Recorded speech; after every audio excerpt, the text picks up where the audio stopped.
భగవంతుని దగ్గర రెండు రకాల ప్రార్థనలు మనకు ఉంటాయి. సంఘంలో ఒక ప్రార్థన చేస్తాం, నలుగురు ఉన్నప్పుడు మన ప్రార్థన అంత యథార్థంగా ఉండదు. అదే వ్యక్తిగతంగా మన ఇంట్లో ఒంటరిగా ఉండి భగవంతునితో గడిపేటటువంటి క్షణాల్లో యథార్థత ఉంటుంది. అప్పుడు ఏమైనా ప్రార్థన చేస్తాం, ప్రభువా నేను తప్పు చేస్తాను. ఒంటరిగా ఉంటాం కదా, ఇతరులు ఎవరో వినరు. ఏది ఇష్టం? నలుగురిలో చేసే ప్రార్థన ఇష్టమా, వ్యక్తిగత ప్రార్థన ఇష్టమా? వ్యక్తిగతంగా చేసే ప్రార్థన ఇష్టం. వ్యక్తిగతంగా చేసేటప్పుడు యథార్థంగా ఉంటాం. మన దగ్గర దాపరికం ఉండదు. మనకి మన జీవితాల్లో ఉన్నది ఒప్పుకుంటామండి. సో ప్రతి విశ్వాస జీవితంలో క్రైస్తవులు వ్యక్తిగత అనుభవం భగవంతుడు. అందుకే భగవంతుడు ఏమన్నాడంటే నా సొంత రక్షకుడు అంటామా, ఏమంటామమ్మా? నా సొంత రక్షకుడు. వ్యక్తిగతంగా relation, personal relation between me and my God. ఆయనకి నాకే సంబంధం. మూడో వ్యక్తి కాదు. నా భార్యకి కానీ, నా పిల్లలకి కానీ, నా కుటుంబీకులకి ఎవరికి సంబంధం లేదు. నాకు నా దేవునికి. అందుకే ఆ వాదం వచ్చినప్పుడు మనల్ని మనం వేరేది చేసుకోవాలి. నిన్న మనం మాట్లాడుకున్నాం, యేసుక్రీస్తు వరకు స్ట్రైట్ లైన్ అయితే మన పక్కని ఆ లైన్ మనం ఎలా ఉన్నాము అని చూసుకోవాలి. అందుకే ఆరాధనకి అద్భుతమైన విషయం ఏంటంటే దిద్దుకోవడం, అంటే తప్పులు ఒప్పుకోవడం, కరెక్షన్ చేసుకోవడం. ఈ సత్యం ప్రతి ఆరాధకుడికి చేయాలి.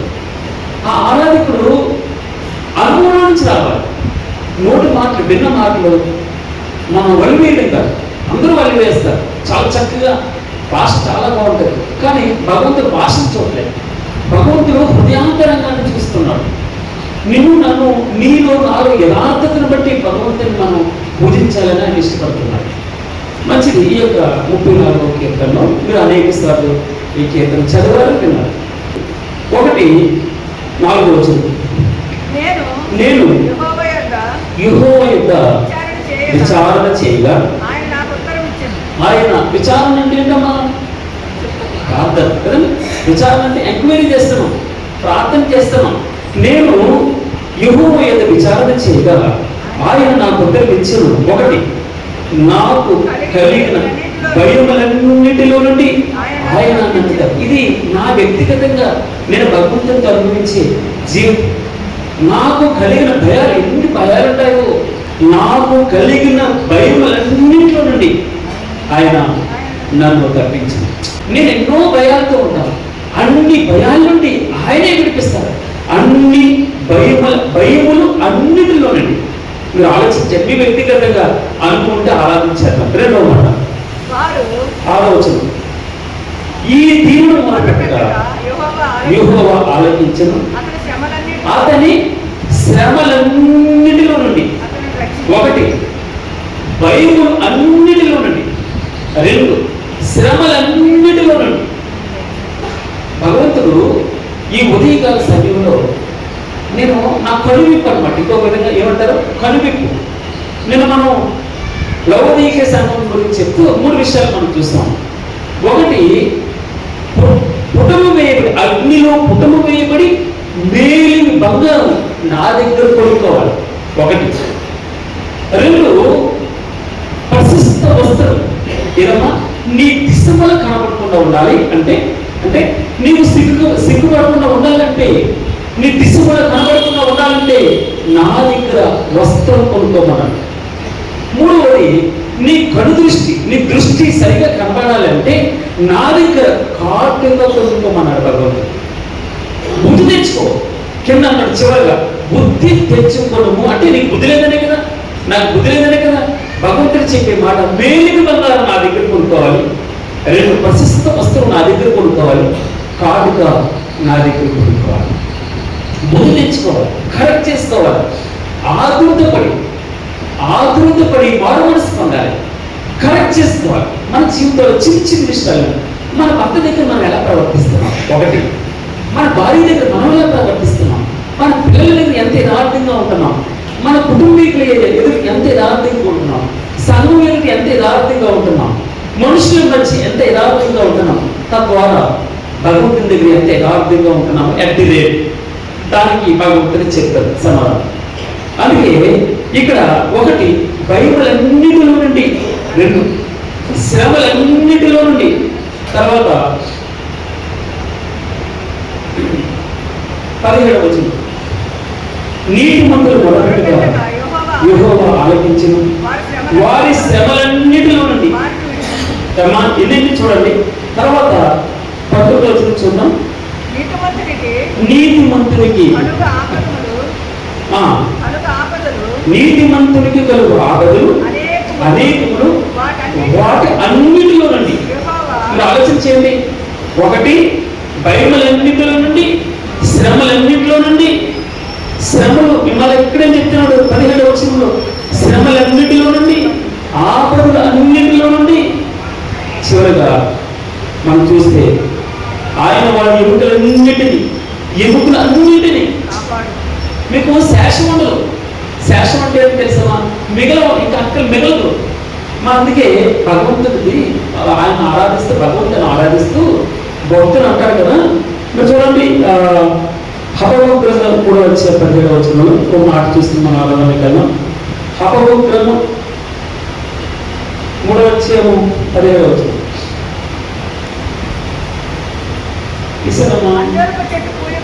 అంజూరపు చెట్లు పూయకుండినను, అంజూరపు చెట్లు పూయకుండినను, ద్రాక్ష చెట్లు ఫలింపకపోయినను, ఒలివ చెట్లు కాపు లేక ఉండినను, చేతిలోని పైరు పంటకు ఆగపోయినను, గొర్రెలు దొడ్డిలో లేకపోయినను, సాలలో పశువులు లేకపోయినను, నేను యెహోవా యందు ఆనందించెదను, నా రక్షణ కర్త అయిన నా దేవుని యందు నేను సంతోషించెదను. సూత్రం, ఆయన నాకు కలిగిన భయములన్నిటిలో నుంచి నన్ను విడిపించాడు, అన్నింటిలో నుంచి, శ్రమలన్నింటిలో నుంచి తప్పించాడు, ఆపదలన్నింటిలో నుంచి రక్షించాడు, ఎముకలన్నిటినీ ఆయన అన్నిటినీ. అంటే ఇంకెక్కడ ఫర్ ఎగ్జాంపుల్ ఆయన అన్నిటికీ టిక్ పెట్టచ్చు మనకు 100% ప్యూరిటీ. ఇంకా అర్థమవుతుందమ్మా, మేలిమి బంగారం. అందుకే అన్నాడు ఆయన మేలిమి బంగారం. ఆ బంగారం పట్ల అగ్నిలో పుటము వేయబడి మలినందాన్ని భగవంతుడు మచ్చగాని, దాగ్గాని, కలంకిన అట్టి మరేది లేకుండా నిన్ను వాక్యించారు, ఉదక స్నానం చేపించి పరిశుద్ధంగా నిష్కలంకంగా. అర్థమవుతుందమ్మా, ఆయన తన ఎదుట మహిమ గల సంఘంగా, పరిశుద్ధ సంఘంగా, మచ్చగాని, దాగ్గాని, కలంకంగా, ఏ విధమైన వాంకలేనటువంటి మంచి సంఘం, ఎత్తబడే సంఘంగా ఆయన తన ఎదుట మనల్ని నిలబెట్టుకుంటారు. అందుకే అన్నింటిలో నుండి ఈ రోజున మనం ఆరాధన చేస్తున్నాం. మొదటి వచనంలో ఏముంది? నేను ఎల్లప్పుడూ యెహోవా యందు ఆనందిస్తాను. నేను ఎల్లప్పుడూ ఏమన్నాడమ్మా? నేను ఎల్లప్పుడూ యెహోవాను సన్నతించను, నిత్యము ఎల్లప్పుడూ నేను సన్నతిస్తాను, నిత్యము కీర్తిస్తాను. ఎందుకు తెలుసా? సాలలో ఏమన్నా అంజూరపు చెట్లు పూయకుండాను, ద్రాక్ష చెట్లు కలిపకపోయినా, ఒలివ చెట్లు బాబు లేకపోయినా, చెరువు పైరు లేకపోయినా, దొడ్డులు లేకపోయినా, సాలో పశువులు లేకపోయినా, నేను యెహోవా యందు ఆనందిస్తాను, సంతోషిస్తాను. అందుకే నాకు బాగా ఇష్టమైన మాట 73:25 కీర్తన 73:25 అంటారు కదా, ఆకాశమంత ప్రభువా నీవు తప్ప నాకు ఎవరున్నాడు, నీవు నాకుండగా లోకంలోనిది ఏది వద్దు ప్రభువా. ఒకవేళ నా శరీరం కృషించిపోయినా, అర్థమవుతుందన్నమాట, ఒకవేళ నా శరీరం కృషించిపోయినా, నా హృదయం నీరసమైపోయినా, అనారోగ్యం పాలైపోయినా, నేను నిత్యము ఆయన నాకు ఆశ్రయకర్తగా ఉన్నాను. ఎంత మంచి మాట. ఈ యొక్క ఉదయకాల సమయంలో 2 మాటలు చెప్పేసి ఆరాధనలోకి వెళ్ళాం. చూడండి, రోమిలకు రాసిన పత్రిక 5వ అధ్యాయం 9వ వచనం. కాబట్టి ఆయన రక్తం వలన ఇప్పుడు నీతిమంతులుగా తీర్చబడి మరింత నిశ్చయంగా ఆయన ద్వారా ఉగ్రత నుండి రక్షింపబడింది. ఏమన్నాడమ్మా? 5:9 రోమిలకు రాసిన పత్రిక. కాబట్టి ఆయన రక్తము వలన ఇప్పుడు నీతిమంతులుగా తీర్చబడి మరింత నిశ్చయముగా ఆయన ద్వారా ఉగ్రత నుండి రక్షింపబడింది. ఎఫెసీయులకు రాసిన పత్రిక 2వ అధ్యాయం 8వ వచనం. మీరు విశ్వాసము ద్వారా మీరు విశ్వాసము ద్వారా కృప చేతనే రక్షింపబడి ఉన్నారు. ఏమన్నాడమ్మా? ఒకటి, మీరు ఆయన రక్తం వలన, ఇక్కడ విశ్వాసము ద్వారా కృప చేతనే, ఆయన ప్రేమ చేత. 3 విషయాలు జ్ఞాపకం చేసుకోండి. ఒకటి ఆయన రక్తం చేత, ఒకటి విశ్వాసం ద్వారా, 3 కృప ద్వారా, 4 ఆయన ప్రేమ చేత.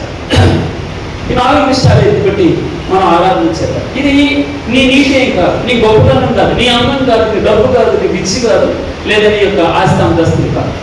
ఆయన కృప, ఆయన రక్తం, ఆయన పట్ల ఉన్న విశ్వాసం, ఆయన పట్ల ఉన్న కృప, ఆయన మన ఎడల చూపించినటువంటి ప్రేమ చేతనే మనం రక్షింపబడినాం. అందుకే భక్తులను నేను ఎల్లప్పుడూ స్తుతిస్తాను, నిత్యము కీర్తిస్తాను.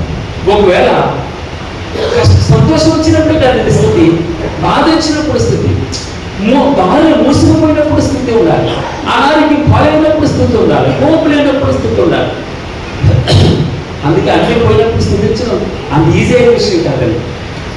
యోగు తన జీవితంలో అన్నీ పోయినప్పుడు నేను ఆయన దగ్గరికి తీసుకోవడానికి అడుగుని, మరి ఆయన ఇచ్చినటువంటి దెబ్బలు కూడా తీసుకోవాలి కదా, బాధలు ఎన్నికలు కూడా తీసుకోవాలి కదా. రెండింటిని సమానంగా ఆశీర్వాదం. కష్టం సుఖం అన్నారు. నీకు సుఖం ఎందుకు విలువ అంటే కష్టం తెలియలేదు. సుఖమే ఉండాలి అంటే నీకు కష్టం విలువ తెలియలేదనుకోండి, దాంట్లో ఆనందం ఉండదు. ఆరాధన అంటే ఏంటో తెలుస్తామా? ఆయన గురించిన ఆలోచన ఆరాధన. ఆరాధన అంటే ఆయన గురించిన తలంపులు ఆరాధన, ఆయన పనుల గురించిన తలంపే ఆరాధన. ఆయనకి ఇష్టం. నీకోసం ఏం చేయాలి ప్రభా? నీకోసం నా శరీరాన్ని నలగొట్టుకోవాలా, నా జీవితాన్ని ఇవ్వాలా, నా కుటుంబాన్ని ఇవ్వాలా, నా ఆస్తిని ఇవ్వాలా, నా బిడ్డలను ఇవ్వాలా. ఎవరు పొందుతారు? నీవు చేసిన ఉపకారాలకు నేనేం ఇవ్వగలను ప్రభు అని నీవు నేను ఆరాధన చేస్తాను. నా జ్యేష్ఠ కుమారుడిని ఏమన్నా కోడలు ఇమ్మంటావా, డబ్బులు ఇమ్మంటావా అని అంటావా? కానీ వ్యక్తిగతంగా నా సిచ్యువేషన్ ఏంటి అని నేను నీ మట్టుకు నీవు నా మట్టుకు నేను వేరే చేసుకోవాలి. భగవంతునికి ఇష్టమైనది మనం ఇవ్వాలి. అని ఆరాధన. అందుకే భక్తులు నేను ఎల్లప్పుడూ స్థుతిస్తాను, ఉన్నప్పుడు స్థుతిస్తాను, లేనప్పుడు స్థుతిస్తాను, బాధల్లో స్థుతిస్తాను, సంతోషంలో స్థుతిస్తాను. నీకు ఆ తలంపు ఉండాలని భగవంతుడు ఇష్టపడుతున్నాడు. ఆయన గురించిన ఆలోచనలు ఉండాలి. ఎప్పుడు ఆయన గురించిన ఆలోచనలు. మంచి జరిగినప్పుడే కాదండి, డబ్బు ఉన్నప్పుడు నాకు రోగం బాగైందండి, స్థితులు చెల్లిస్తున్నాను, నాకు డబ్బులు వచ్చినాయండి, నాకు పెళ్ళి అవుతుందండి, ఇల్లు కట్టుకుంటున్నామండి, ఉద్యోగాలు వచ్చినాయి, ప్రమోషన్ వచ్చినాయి కాదు ఆరాధన. అది సాక్ష్యమే కాదు. సాక్ష్యం అంటే ప్రభు తలంపు, ప్రభు కోసం ఆలోచన, ప్రభు ఆలోచనలో పడుతున్నాడు. అపోస్తలుడు పౌలు గారు చెప్తారు, ఆ ప్రభు అపోస్తలుడు పౌలు గారు అన్ని సమస్తం పెట్టుతో సమస్తము పెట్టుగా ఎంచుకుంటున్నాం. ఏం పట్టుకెళ్తాను లోపల నుంచి? ఏమి ఏడుకుంటాం? ఎంతమంది నేను పొందుతూ ఉంటాను? ఎంతసేపు నాకు ఈ ఘనత, ఎంతసేపు నాకు ఈ పొగట్ట ఏం కాదు.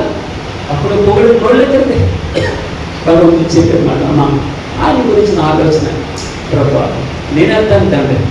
ఆరాధన ఆయన కోసం పనిచేయడం గొప్ప ప్రార్థన. నేను కష్టపడతాను ప్రభు, నేను ప్రార్థన చేస్తాను తండ్రి, నేను చదువుతాను ప్రభు, నేను తుడుస్తాను తండ్రి, నేను ఇస్తాను ప్రభు, నేను చేస్తాను ప్రభు, నేనున్నాను తండ్రి. నీకు చేతగాక ప్రభుకి చేతగాక అనుకుంటున్నారా? కళాస్పట అవదంటారా? సర్వసృష్టిని నోటి మాటతో సర్వసృష్టి మొత్తం సృష్టించినటువంటి దేవుడికి ఇదేమిటి? అది గణకార్యం. ఆయనకి ఏమన్నా కష్టమా? కాదు సార్, నీవు ఘనత తీసుకురావాలి.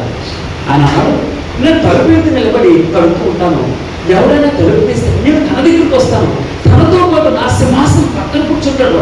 నేను నా తండ్రి కుడి పక్కన కూర్చున్నప్పుడు అతను నా తండ్రి కుడి పార్శ్వం కూర్చుంటాడు, సింహాసనం మీద కూర్చుంటాడు, జీవవృక్ష ఫలాలు తినిపిస్తాడు. నాలా దేవుళ్ళ మార్చేస్తారండి. దేవుడు నామం మహిమ కలిగారు. మనం విశ్వాసం ద్వారా, 2 రక్తం వలన, 3 కృప చేత, 4 ప్రేమ చేత రక్షించుకోండి. ఇది నీ వలన నా వలన కలిగింది. అందుకే నాకు చాలా ఇష్టం. మనకు కలిగిన భయములన్నింటిలో నుంచి తప్పిస్తాడు, మనకు కలిగిన శ్రమలన్నింటిలో నుంచి తప్పిస్తాడు, మనకు కలిగిన ఆపదలన్నింటిలో నుంచి తప్పిస్తాడు, మన ఎముకలన్నింటినీ స్వస్థపరుస్తాడు, అన్నిటిలో నుంచి విడిపిస్తాడు. మన చింత అందుకు భగవంతుడు ఏం చెప్పారు తెలుసా? నేను మిమ్మల్ని గురించి చింతిస్తున్నాను, సగం చింతించట్లేదు, నీకోసం పూర్తిగా చింతిస్తున్నాను, నీకోసం నా ఆలోచన నీవే. నా మదిలి నీవే, నా తలంపులన్నీ నీవే, నువ్వు ఒక్కడవే. నేను ప్రత్యేకంగా స్పెషల్గా నాకు తెలుసు, నువ్వు నాకు తెలుసు. నేను పేరు పెట్టి పిలిచాను, పొరుగు ఉండి యాకోబు నువ్వు ఎక్కడి నుంచి వచ్చావు నాకు తెలుసు, నీ సిచ్యువేషన్ అంటే తెలుసు, నీ ఏడుపు అంటే నాకు తెలుసు, నీ బాధ అంటే నాకు తెలుసు, నీ అప్పు తెలుసు, నా ఆనందం అన్నీ తెలుసు. నాకు పూర్తి ఆంతరంగంలో ఎరిగినటువంటి దేవుడు. ఆయన గురించి ఎవడో సాక్ష్యం తీయనక్కర్లేదు. భగవంతుని గురించి మనకు తెలుసు, మన ఎలా తెలుసు, మన సిచ్యువేషన్ తెలుసు. లోకం మన బ్రతుకు దినములు ఆయన లెక్కింపబడి ఉన్నాయి, ఆయన చేతిలో ఉన్నాయి. ఉదయకాల సమయంలో మా ఆరాధించాలి, యథార్థంగా ఆరాధించాలి, అనుభవపూర్వకంగా ఆరాధించాలి, మనసు పెట్టి ఆరాధించాలి. ఒక మాట కాదు, పెద్ద పెద్ద దీర్ఘం కాదు, ఒక మాట, చిన్న పనులు. థ్యాంక్ యూ లార్డ్, చాలు. హృదయపూర్వకంగా ఆయన నీ కోసం నేను పనిచేస్తాను, కానీ నిలబడతాను. కష్టంగా ఉన్నప్పుడు సంతోషం ఉన్నప్పుడు అన్నింటిలో రెండు సమానంగా నేను నా భుజాన్ని వేసుకుని వెళ్తాను. నేను మోసలను నీ సిలువను ఎత్తుకుంటాను, నీ కోసం శ్రమ పడతాను. నా ఆస్తిని, నా యొక్క ఐశ్వర్యాన్ని, నా యవ్వనాన్ని ముసలిని అయిపోతారు కాదు. అంత అయిపోయిన తర్వాత నీ పరిచయం చేస్తాను కదా. యవ్వన బలం ప్రశస్తమైన డబ్బు ఉండేటువంటి దాంట్లో అన్నింటిలో ప్రత్యేకంగా ప్రభువా నా హృదయం కృషించిపోయినా, నా శరీరం కృషించిపోయినా, హృదయపూర్వకంగా నాకు అది భాష రాదండి. నాకు అనుభవమే నా భాష. నా దేవుడితో ఆయనతో గడిపే ఆ మనసుని ఎరిగి ఉండడమే దినదినము ఆయన్ని గురించి మనం ఆయన మనసు ఎరగాలి, ఆయన మనసు ఎరగాలి.